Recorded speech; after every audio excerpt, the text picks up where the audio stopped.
Welcome to Courage in the Darkness with your host, Phillip Roberts. It's time to awaken America, y'all. Let's get into it. Courage in the darkness, light in the truth. Let's awaken America together. Hey, Patriots. Phil Roberts here, and you're tuned into Courage in the Darkness, Awaken America. Tonight, we're tackling a subject that breaks my heart, and I know it will for you too. It's something that affects families, children, and the very moral fabric of our society. I'll probably offend a few of my listeners, but they need to hear the truth and let it sink in. We're talking about the transgender epidemic and how children are being led down paths that are medically, psychologically, and spiritually dangerous. This isn't about hate. This isn't about targeting anybody personally. This is about truth, protection, and God's design. The crisis is escalating daily. From schools encouraging kids to transition to medical procedures and hormones that have lifelong consequences, to a culture that experiments while silencing parents. This is a crisis. The assault on our family unit, the foundational structure of our nation, is being waged in the classrooms and in doctors' offices, and it's often backed by the power of the state. This is a profound moral and political betrayal of the most vulnerable among us. Over our time together this evening, we're going to trace how this started and what's happening in schools and society, the medical dangers of these interventions, and most importantly, what we as parents, communities, and Christians can do to protect our children while keeping conversations civil. We'll include stories from people who've lived it, statistics from credible sources, and biblical principles that remind us that God's design is perfect. His plan is flawless. So grab a seat, open your mind, and let's walk through the facts together. Because courage isn't just for the battlefield. It's for your home, your family, and standing up for the truth in a culture that's increasingly hostile to it. We must be the voice for those children who cannot speak for themselves, and the shield for parents who feel isolated and threatened by a hostile, progressive bureaucracy. To understand the crisis we face today, we have to look back over a century. The ideological foundation of this movement lies in a seemingly small shift in medical terminology that gradually separated biological reality from identity.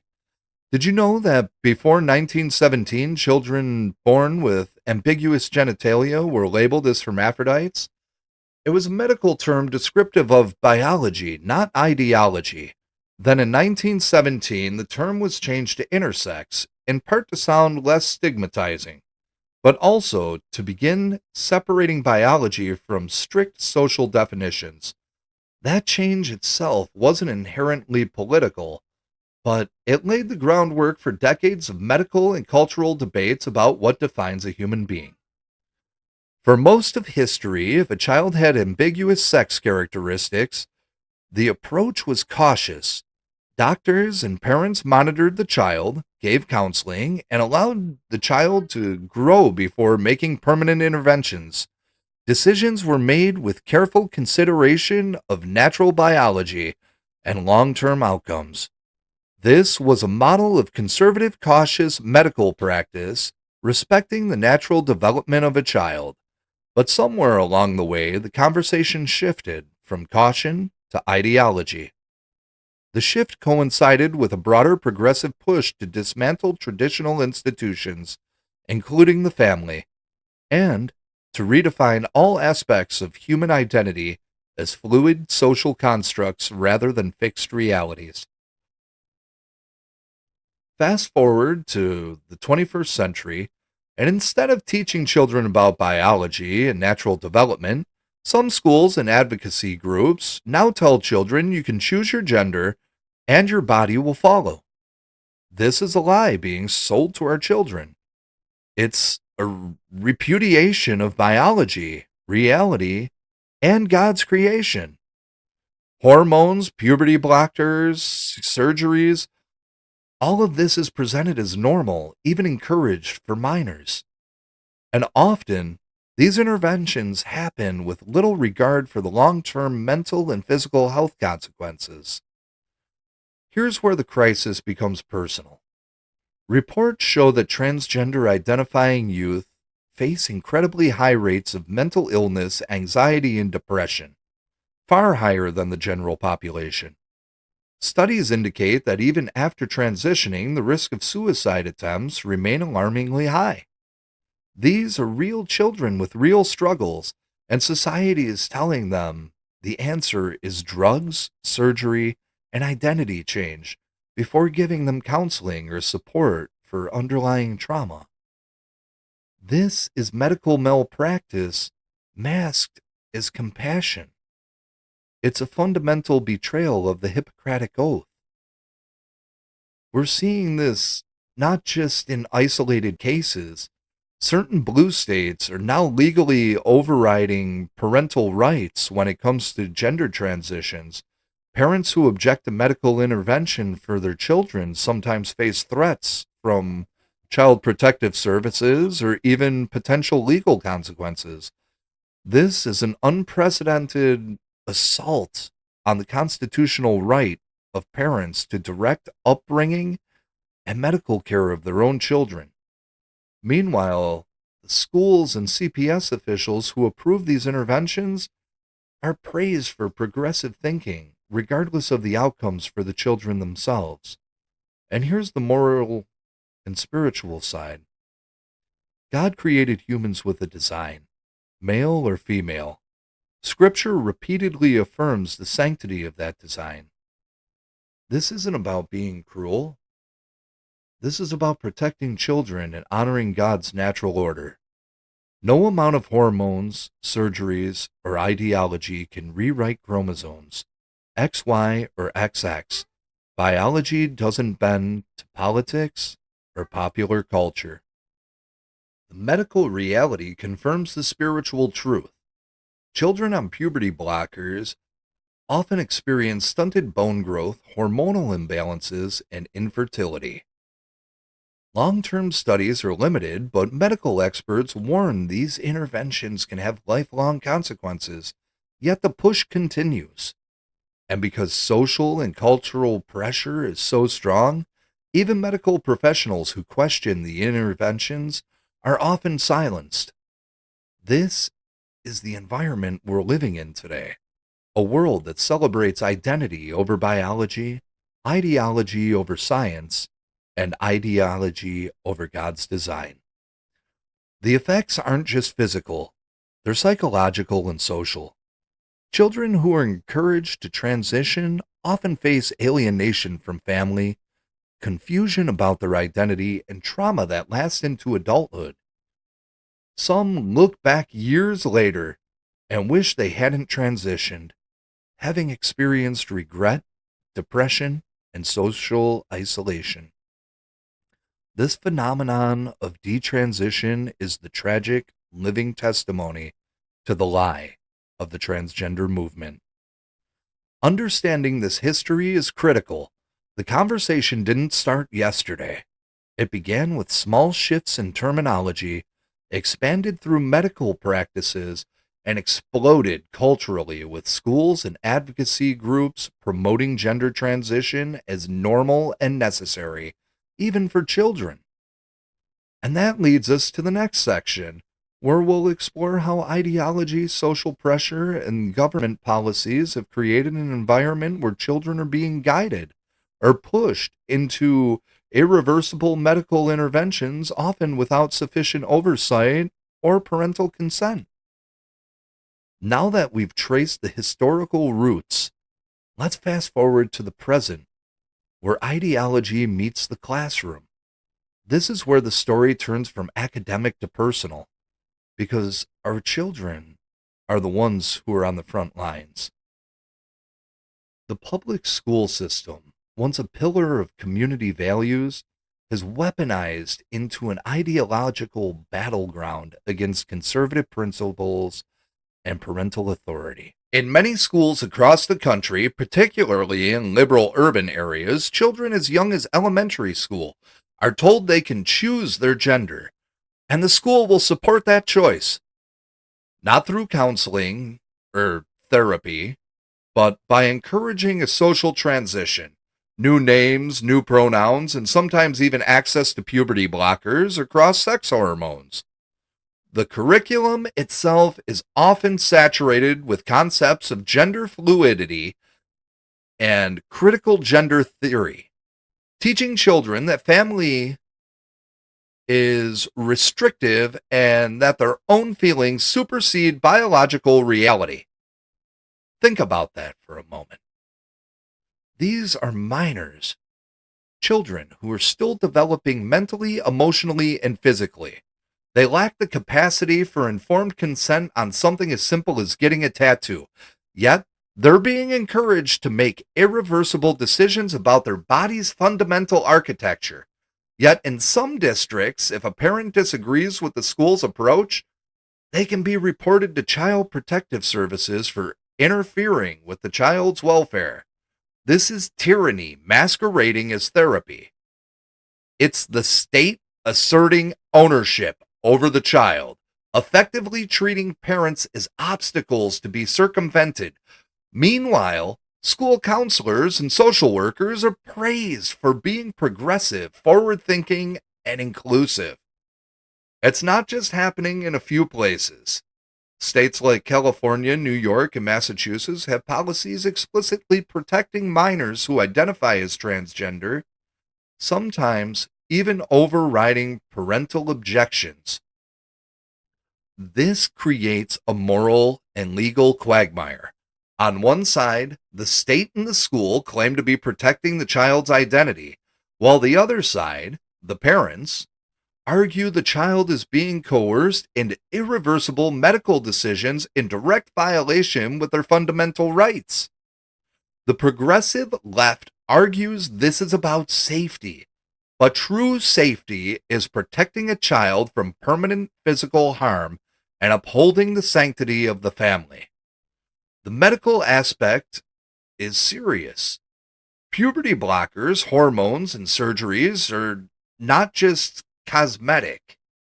These treatments carry lifelong consequences: stunted growth, sterility, cardiovascular risks, and profound psychological impact. Yet, advocates claim that blocking puberty is reversible, ignoring decades of research showing that long-term effects can be irreversible. This selective adherence to science is a hallmark of radical ideology. It uses scientific language to justify its political goals while discarding any inconvenient data. Mental health is another concern. Studies of transgender identifying youth show higher rates of anxiety, depression, and suicidal ideation than their peers. When a child is encouraged to transition instead of receiving therapy for trauma or identity confusion, it amplifies the psychological toll. In other words, we aren't fixing a problem. We're creating new problems that often last into adulthood. We are treating a psychological crisis with a permanent physical solution, a betrayal of sound medical ethics. Now, I want to share a story that one of my listeners emailed me. That's why I'm talking about this week. It's an important example of how this ideology can disrupt families. The parent adopted a child who had already been through trauma. The child, having experienced early life instability, was highly vulnerable to external suggestion. Instead of focusing on counseling and healing, the school recommended that the child transition to the opposite gender. The parent, unfortunately influenced by prevailing ideology, agreed. The result? The child rejected the parent, changed schools, and cut off communication. Notice the pattern? It's not biology or faith guiding decisions. It's ideology. And the child suffers the consequences. The cultural narrative successfully alienated the child from the family, substituting the authority of the state and the progressive school for the authority of the parent. Puberty blockers, hormones, and social pressure are being normalized. while parents who try to intervene in other families are vilified. This double standard is one of the most dangerous aspects of this epidemic. The left often says, let's follow the science. Yet, when science aligns with biological reality, XY is male, XX is female, it's dismissed as outdated or oppressive. Meanwhile, ideology dictates the policies and practices in schools, media, and sometimes even law. We must also consider the cultural reinforcement social media, children's literature, and entertainment are saturated with messages promoting gender fluidity and affirmation at all costs. Kids are absorbing these messages daily, and often without parental guidance. This relentless stream of content reinforces the perception that transitioning is normal and expected, even if the child is struggling with unrelated mental health issues. As Christians and as concerned citizens, this is a moral crossroads. We are witnessing a war on childhood itself, where innocence is sacrificed on the altar of radical social theory. We are commanded to protect children not just ideologically, but physically, emotionally, and spiritually. The broader cultural battle is about reclaiming the language of truth and reason. When words like science, consent, and evidence are twisted to justify ideology, we lose the ability to make rational decisions as a society. By maintaining clarity, citing reliable research, and highlighting real-world consequences, we push back against the cultural tide while maintaining moral authority. Standing firm doesn't mean shouting. It means speaking clearly, consistently, and compassionately, giving society a chance to listen and reflect. So now that we understand how this ideology infiltrates schools and shapes children's lives, the next question becomes, what can we do as parents, citizens, and community members to push back without resorting to anger, violence, or dehumanization like the left would? That's what we'll explore in this section. Practical steps, respectful dialogue, and how to restore balance in a culture gone too far. First, knowledge is power. Parents need to understand what schools are teaching and what policies exist in their state. That means reading district policies, attending school board meetings, and asking tough questions. What counseling options are provided? Are puberty blockers or hormones being discussed? And under what circumstances? How are parental rights being upheld? We must act as vigilant stewards of our children's lives and demand transparency from the institutions we fund. Second, advocacy must be civil and fact-based. We cannot win hearts by shouting, threatening, or demonizing teachers and administrators. Calm, well-informed advocacy works better than anger because it shows you are reasonable, moral, and focused on your child's well-being, not ideology or politics. Third, community support matters. Connect with other parents, faith-based organizations, and local experts who share your concerns. Together, you can provide a unified voice advocating for counseling, medical guidance, and protecting children from irreversible decisions at an age when they're not yet capable of fully understanding the consequences.